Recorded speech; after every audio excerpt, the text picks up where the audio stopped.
پیران پیر شیخ عبد القادر جیلانی رحمۃ اللہ علیہ حضرت غوث پاک، کیا اللہ تبارک و تعالیٰ ان کو مقام عطا کر رکھا تھا۔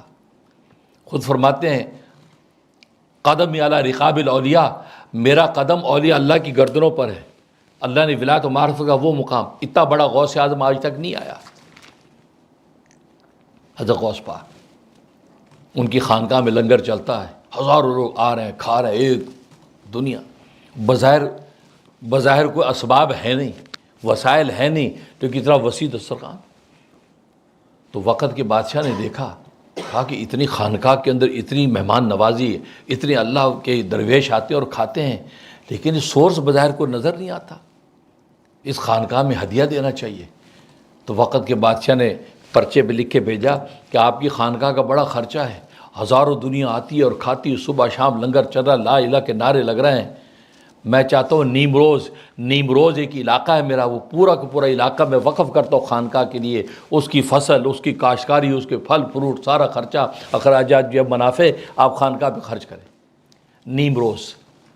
نیمروز کا لفظی معنی ذہن میں رکھیے، نیمروز کہتے ہیں آدھا دن، دوپہر کا 1 بجے کا آدھا دن اس کو کہتا ہے نیمروز، اور نیم شب کہتے ہیں آدھی رات۔ اب ان کا معنی ذہن میں رکھیں گے تو بات سمجھ میں آ جائے گی حضرت شیخ کی۔ اب انہوں نے کہا کہ نیمروز کی بادشاہ جو میں آپ کی جو ہے ریاست آپ کے نام کرتا ہوں، خانقاہ کو وقف کرتا ہوں۔ حضرت نے پرچہ دیکھا، پڑھا، اس پرچے کے پیچھے جواب لکھ کے بھیجا۔ کیا لکھا؟ کہا کہ اے بادشاہ وقت، جب سے عبد القادر کو نیم شب کی بادشاہت ملی ہے، اس کے بعد سے نیمروز کی بادشاہت کو ٹھوکر مار دی۔ نیم شب کی بادشاہت ملی ہے، ذرا آدھی رات اٹھ کے جب میں لا الہ الا اللہ کے نعرے لگاتا ہوں، خدا کو پکارتا ہوں، اس کے سامنے جھولی پھیلاتا ہوں، تو پھر مجھے ایسا لگتا ہے کہ فرش پہ نہیں عرش پہ ہوں۔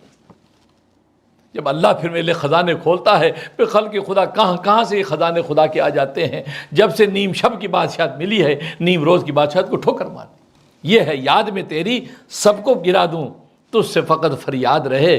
گویا کہ سب کو نگاہوں سے گرا دیا، فریاد ہے تو اس خدا سے ہے۔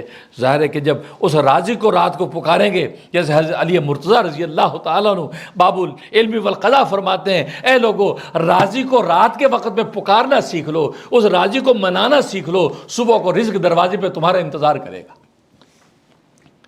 راتوں کو راضی کو منا لو، اس کو پکار لو، صبح کو رزق تمہیں خود تلاش کرتا پھرے گا، دروازے پہ کھڑا ہوگا۔ کیا لوگ ہیں اللہ! یہ وہ لوگ ہیں جنہوں نے ساری طہارتوں کے منازل طے کی ہیں۔